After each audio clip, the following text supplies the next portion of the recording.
few months ago at this point, I was surfing the eShop and a little game caught my eye. Catlateral Damage, Remeowstered Edition.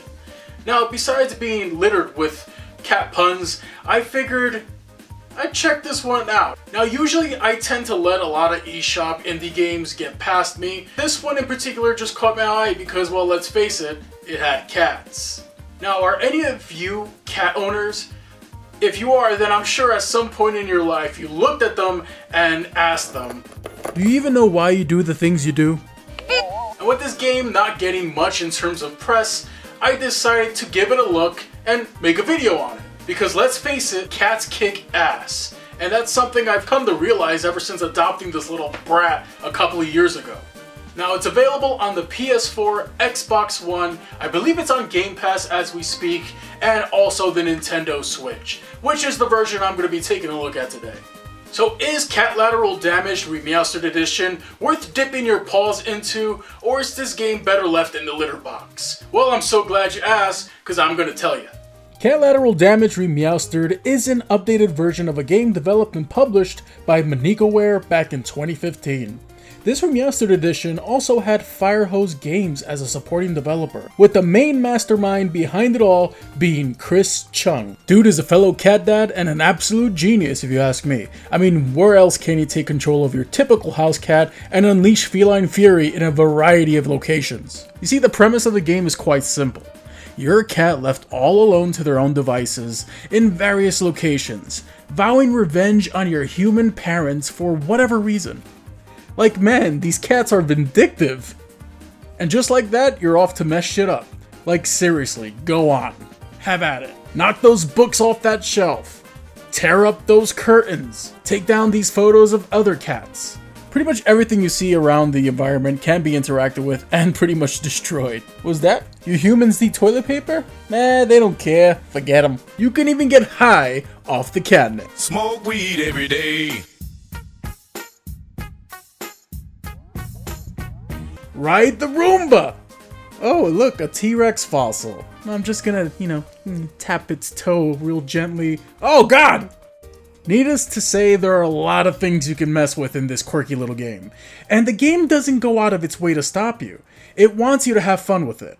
Your only limitation here is your energy meter. And as you move around the environments and cause mischief and mayhem, it starts to drain over time. Once it's out, your cat is tuckered out and ready to call it a day. In most levels, you'll find locations where you can just take a little cat nap and recover some of that energy. The game is also in a first-person perspective as well, so you really do get a sense of scale from your environments that you would expect from being, a simple house cat. It really does help you see things from their eyes and makes you start to realize that your things look mighty fun to mess with. Thankfully, the game has an FOV slider in the pause menu in case it starts making you feel a little disorientated. And while the FOV slider is a nice little addition, I definitely think the game could have benefited from having a third-person mode. Aside from the fact that you'd probably be staring at a cat's booty. You know what? On second thought, I take it back. The game has 3 modes of play. You have a goals mode where each of the game's levels have various objectives to be checked off a list during your furry excursions. Some examples of objectives include collecting certain items, or finding cat toys hidden throughout the environments, catching a certain number of mice or moths, using your scratching post, toppling the television screen, things that drive cat owners up a wall, you know what I mean? Siri, you think knocking our towels down is funny?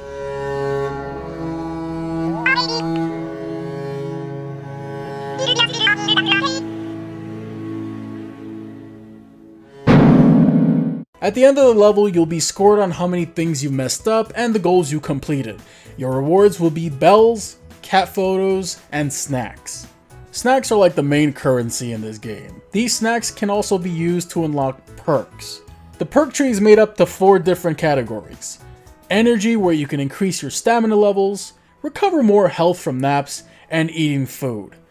Movement, where you can increase your speed and unlock a dash. Jumping, where you can increase the height of your leaps and even add a double jump. Like, can you just imagine if your cat actually could double jump? That'd be a freaking nightmare. And the last category is swatting, where you can unlock a charged swat, cat punch, and increase their strength. Complete 50% of a level and you'll unlock a hidden key to find that will unlock a newer level. There are various breeds of cats to choose from and unlock, and each come with their own stats to help change things up a bit, and you can unlock these with cat photos that you acquire. The other two modes are procedural and litter box. You see what they did there? Those clever bastards. Procedural takes the levels of the game and randomly changes things up, such as the objectives and the items that are scattered throughout the level. And the litter box mode just removes your stamina meter and lets you unleash feline fury to your heart's content. As for levels, you start off with the studio apartment, and the other 9 are unlocked by finding those previously mentioned keys. The others are the apartment, a log cabin, the modern home, a mansion, a supermarket cat, the museum. The box paradise is pretty cool. It has a bunch of cardboard structures throughout the environment that any cat will basically lose their shit in. A frightful laboratory, and of course the Holiday Den, which is a Christmas themed level. One thing you'll notice is how similar some of these environments look, as a lot of the elements in them tend to be recycled throughout. It's understandable when you take into account that it was only developed by one guy, and yeah, it could get repetitious nonetheless. I think a level editor would have definitely benefited this type of game though. The controls can definitely feel a little floaty sometimes, and there will be times where you will miss certain jumps, and maybe even miss scratching a curtain or two because the hit detection can sometimes be a little wonky. These problems, however, weren't enough to hurt my enjoyment of the game, but they might annoy some of you. There are motion controls offered here in the Switch version if you're into that as well. Also, I have to give props to the developer for implementing HD Rumble properly. You really feel every action of your cat with these Joy-Cons, and even the vibrations from the purrs as they nap. It's adorable. As for the graphics of the game, they're very simplistic, having an almost cel-shaded simple polygonal look to the whole thing. It may not be photorealistic, but it still has some charm, and given the budget or lack thereof, when it came to developing the game, it's understandable. The cats all still look adorable, and the game's overall look gets the job done for me.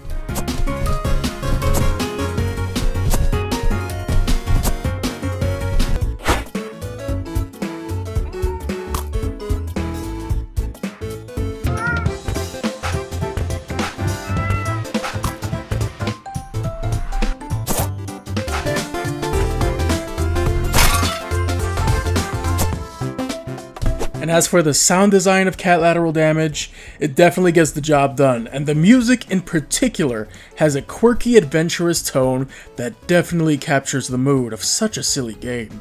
The songs just get me in such a good mood, and on a more personal note, the soundtrack completes this package in making this a fun little game to help de-stress myself. And overall, Catlateral Damage is exactly what it sets itself out to be. A fun and quirky cat simulator that cat lovers will no doubt enjoy and appreciate.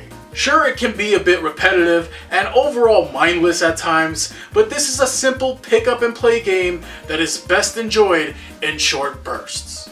And if you love cats like I do, then you'll no doubt find this little indie game to be an enjoyable, if brief, romp that shouldn't be taken too seriously. Before I end this video, I want to give a shout out to artist CCKittyCreative, who did this wonderful artwork of my baby girl, Siri. As you can see here, she's looking absolutely adorable, and I commissioned her to also draw her in her Palico getup from Monster Hunter that I'm going to save for a future video. But I gotta say, CCKittyCreative, you did a wonderful job. Check her out on DeviantArt if you get the chance, and if you want to commission her via email, both will be in the description down below. So anyways, that's it for my review for Catlateral Damage Remeowstered Edition. As I said before, a fun, simple little quirky cat game that you probably enjoy if you're a fan of cats. If you're a dog person, then, I don't know, go play something else. Anyways, thanks for watching everybody. I hope this review was helpful and enjoyable, and if it was, hit the like button, share the video with some of your friends, and of course, subscribe to the channel. Thanks for watching once again. I'll see you all very soon. Thanks again for watching.